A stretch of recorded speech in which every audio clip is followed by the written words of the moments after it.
मतलब ये हमारा मॉसफेट बिल्कुल 100% शॉर्ट हो चुका है, वो भी फुल शॉर्ट।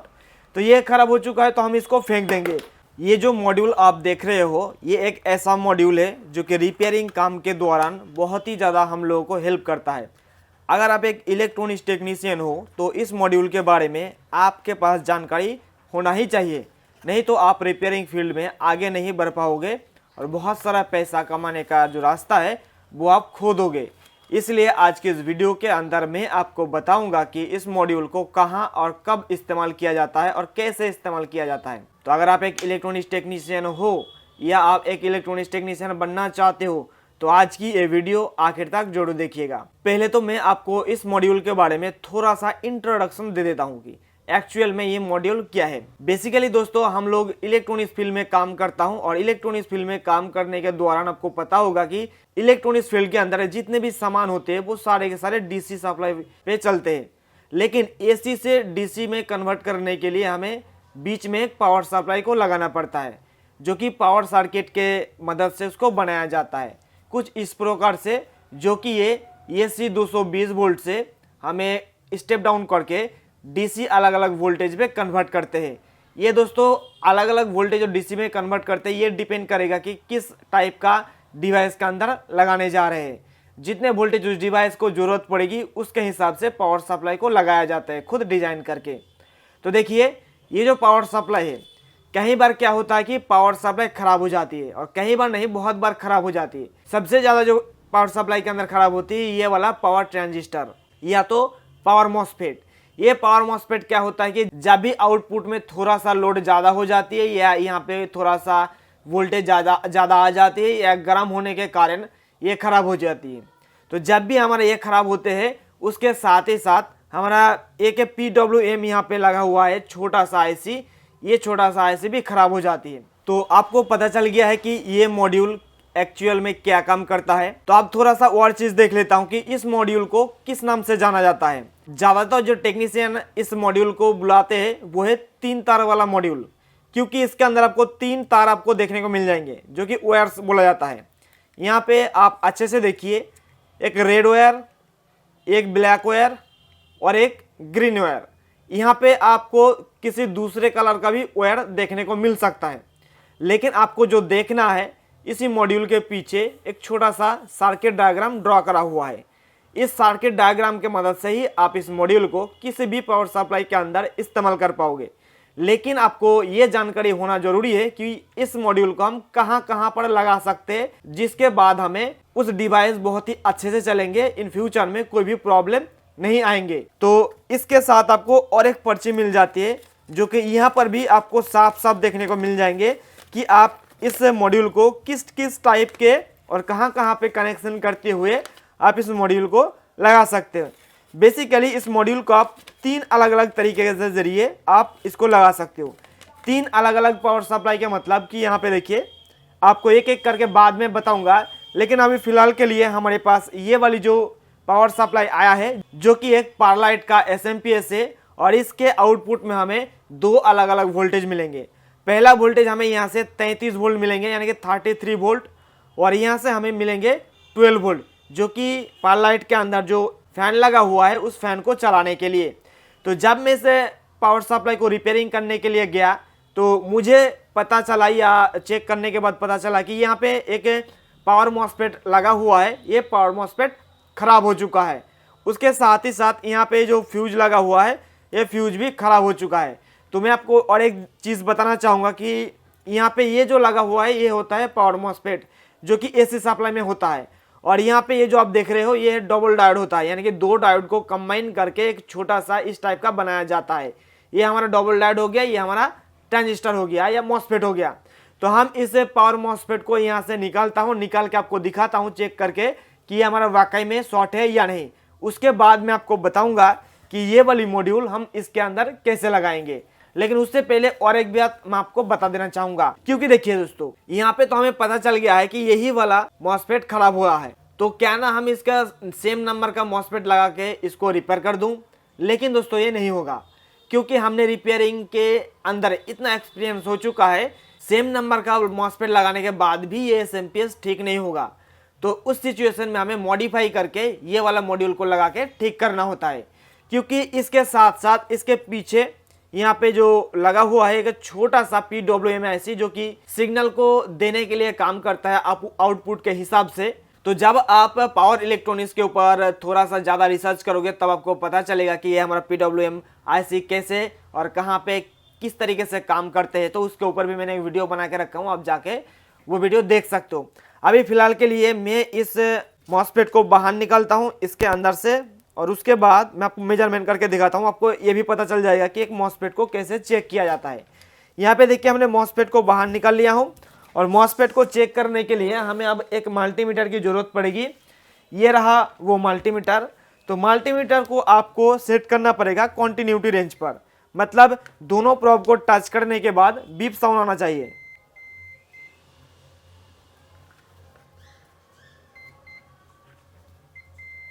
ये देखिए बीप साउंड आ रहा है। अब मैं क्या करता हूं कि ये जो हमारा मॉसफेट है, इस मॉसफेट के किसी भी एक पिन पर हम एक प्रोब को टच करेंगे। यहाँ पे आप ब्लैक वाला और रेड वाला दोनों में से कोई भी टच कर सकते हो, और दूसरा प्रोब को हम दूसरे में टच करेंगे। यहाँ पे देखिए क्या दिखा रहा, हमारा मल्टीमीटर बंद हो गया। मुझे लगता है इसका बैटरी चेंज करना पड़ेगा। तो चलिए एक प्रोब को मैं एक लेग पर टच करता हूँ और दूसरे प्रोब को दूसरे लेग पर। तो देखिए यहाँ पे हमें बीप साउंड सुनाई दे रहा है, जो कि हमें यहाँ पे बीप साउंड नहीं सुनाई देना चाहिए। तो हमें यहाँ पे बीप साउंड सुनाई दे रहा है। अब उसी प्रोब को, एक प्रोब को मैं कॉमन रखता हूँ, अब तीसरे पे हम टच करता हूँ। देखिए यहाँ पर भी हमें बीप साउंड सुनाई दे रहा है, और यहाँ पे 0.6 ओम का शॉर्टिंग बता रहा है। अब मैं प्रोब को उल्टा करके चेक करके दिखाता हूँ। देखिए सेम केस, मतलब ये हमारा मॉसफेट बिल्कुल 100% शॉर्ट हो चुका है, वो भी फुल शॉर्ट। तो ये खराब हो चुका है, तो हम इसको फेंक देंगे। और बहुत सारे जो नए नए टेक्नीशियन इस फील्ड में आते हैं ना, उनको लगता है कि हम सेम नंबर का ये मॉसफेट लगा देंगे तो हमारा ठीक हो जाएगा। इसका नंबर है 5N65C, यानी कि 5 एम्पेयर 650 वोल्ट का ये हमारा मॉसफेट है। तो ये हम बाहर निकाल के फेंक देंगे। और उसके बाद हम क्या करेंगे, यहाँ पे जो छोटा सा PWM IC लगा हुआ है, हम IC को नहीं निकालेंगे, क्योंकि ये जो हमारा 3 तार वाला मॉड्यूल है, इस मॉड्यूल का हम 2 तार को इस्तेमाल करेंगे। ये रेड वाला और ये ब्लैक वाला दोनों को इस्तेमाल करेंगे तो हमारा ये मॉड्यूल काम कर जाएगा। कैसे काम करेगा, आपके मन में क्वेश्चन आ सकता है कि हम एक तार को क्यों नहीं लगाएंगे, इसका अंदर कनेक्शन कैसे जाएगा। तो ये देखिए इसी चीज़ को यहाँ पे मेंशन करके रखा हुआ है।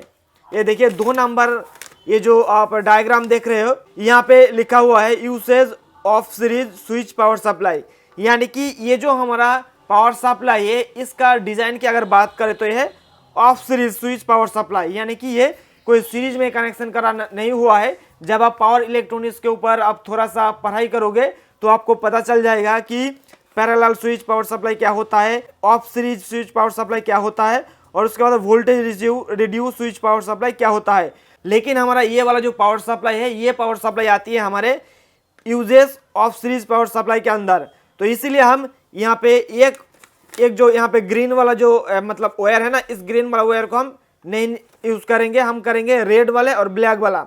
तो ब्लैक वाला कहाँ पे हम इस्तेमाल करेंगे, ब्लैक वाला हम मेन कैपेसिटर के, जो मेन फिल्टर कैपेसिटर है उसके नेगेटिव के साथ जोड़ देंगे, और रेड वाला हम मॉसफेट के ड्रेन के साथ जोड़ देंगे। तो चलिए इस काम को करने के लिए हम सबसे पहले क्या करेंगे कि इसका ये जो ग्रीन वाला वायर है, इसको हम यहाँ से काट कर लेंगे, और उसके बाद हम ये देखिए ये वाला चल जाएगा। हमने जो मॉसफेट निकाला था, मॉसफेट के जो बीच वाला पिन था ना, वो पिन होता है हमारा ड्रेन। तो उसके साथ हमें इस रेड वाला वायर को जोड़ना पड़ेगा। तो मैं यहाँ पे रेड वाला वायर को जोड़ देता हूँ, और जैसे कि मैं आपको बताया कि ये जो हमारा ब्लैक वाला वायर है, ये ब्लैक वाला वायर हमारा जुड़ना पड़ेगा ये जो मेन फिल्टर कैपेसिटर है, इस मेन फिल्टर कैपेसिटर के नेगेटिव के साथ जोड़ना पड़ेगा। तो इसके लिए हम क्या करेंगे, इस नेगेटिव के साथ हम जोड़ देता हूं।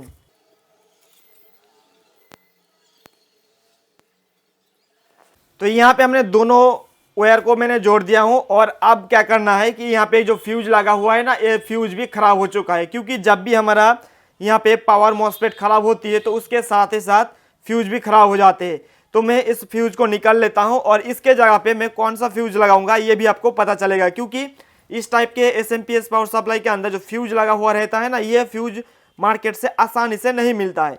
इसीलिए मैं क्या करता हूं कि इस फ्यूज को निकाल के इसका सब्सटीट्यूट यानी कि इसके जगह पे हम लोग इसका इक्विवेलेंट फ्यूज को लगाएंगे, ताकि हमारा यह पावर सप्लाई इन फ्यूचर में बहुत ही अच्छे से काम करे और कोई भी गड़बड़ी होने से आगे का जो चीज़ है वो खराब ना हो जाए।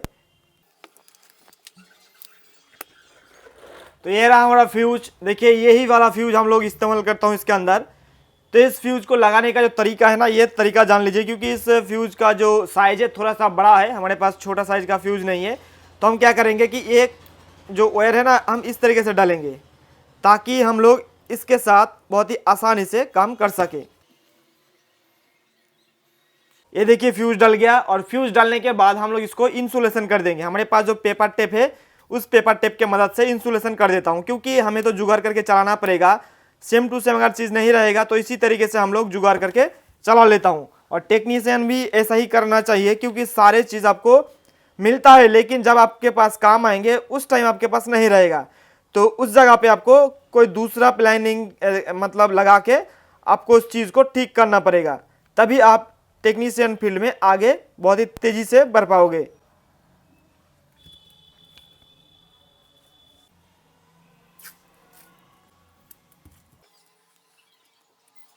चलिए हमने फ्यूज को इंसुलेशन कर दिया हूँ। अब बारी आते हैं इसके अंदर सप्लाई देके चेक करना कि हमारा ये वाला जो मॉड्यूल है, ये मॉड्यूल लगाने के बाद पावर सप्लाई के अंदर से आउटपुट मिल रहा है कि नहीं, वो हम देख लेते हैं। तो देखिए दोस्तों, कई बार इसको लगाने के बाद है ना, आउटपुट में वोल्टेज हमें जितना मिलना चाहिए उतना नहीं मिलता है। तो उस समय हमें क्या करना पड़ता है कि पीछे एक प्रीसेट दिया हुआ रहता है, प्रीसेट आप कह सकते हो, तो इसको घुमा के हमें वोल्टेज को ज़्यादा करना होता है। तो चलिए ये भी चीज़ आपको दिखा देता हूँ चेक करके।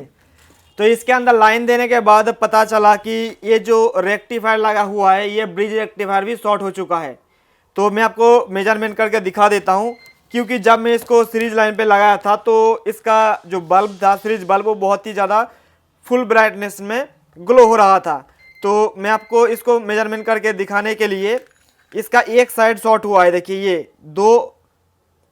ये देखिए 3 और 4 नंबर पिन शॉर्ट, यहाँ पे देखिए 0 ओम से शॉर्ट बता रहा है, यानी कि बहुत ही ज़्यादा बड़ा ही यहाँ पे शॉर्ट दिखा रहा है। तो इस ब्रिज रेक्टिफायर का नंबर आप देखिए, यहाँ पे लिखा हुआ है GBR 310, यानी कि 3 एम्पियर का ये हमारा ब्रिज रेक्टिफायर डायोड है। तो हमारे पास सेम नंबर का डायोड बहुत सारा है, क्योंकि इस टाइप का काम हम लोग बहुत ही ज़्यादा करता हूँ, इसलिए देखिए हमने ये सारे चीज़ अपने पास रखता हूँ। अगर आपको ये वाला चीज़ चाहिए कि ब्रिज रेक्टिफायर 3 एम्पियर में इस टाइप का पावर सप्लाई के लिए, तो आप दीप इलेक्ट्रॉनिक्स लैब ऑनलाइन स्टोर से बहुत ही सस्ते में मंगवा सकते हो, क्योंकि हम लोग ये चीज़ बहुत ही ज़्यादा पीसेस करके मंगवा लेता हूँ, क्योंकि हमारे लैब पर इस टाइप का काम बहुत ही ज़्यादा होता है, इसलिए। तो देखिए सेम नंबर का है, यहाँ पे लिखा हुआ है KBP 310 और यहाँ पे लिखा हुआ है GBP 310। तो इसमें चल जाएगा काम बहुत ही आराम से। तो चलिए मैं इसको यहाँ पे लगा देता हूँ, और लगाने का तरीका सेम। यहाँ पे देखिए छोटा सा कट लगा हुआ है, तो जहाँ पे छोटा सा कट लगा हुआ है उस साइड भी हमारा इस रेक्टिफायर के इस जगह पर कट लगा हुआ है, तो इस तरीके से यहाँ पे डालना पड़ेगा। तो मैं इसको यहाँ पे डाल देता हूँ, और डालने के बाद पीछे से इसको सोल्डर कर देता हूँ।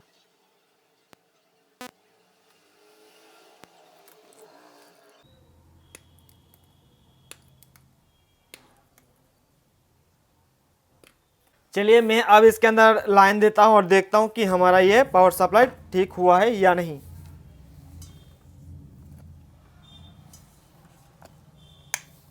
तो मैंने यहाँ पे लाइन दे दिया हूँ, और कोई भी जो सीरीज लाइन का बल्ब है वो ग्लो नहीं कर रहा है। अब बारी आते है इसका वोल्टेज को मैं अपना, तो यहाँ पे हमने DC वोल्ट पर सेट कर दिया हूँ मल्टीमीटर को। अब मैं इसको चेक करता हूँ।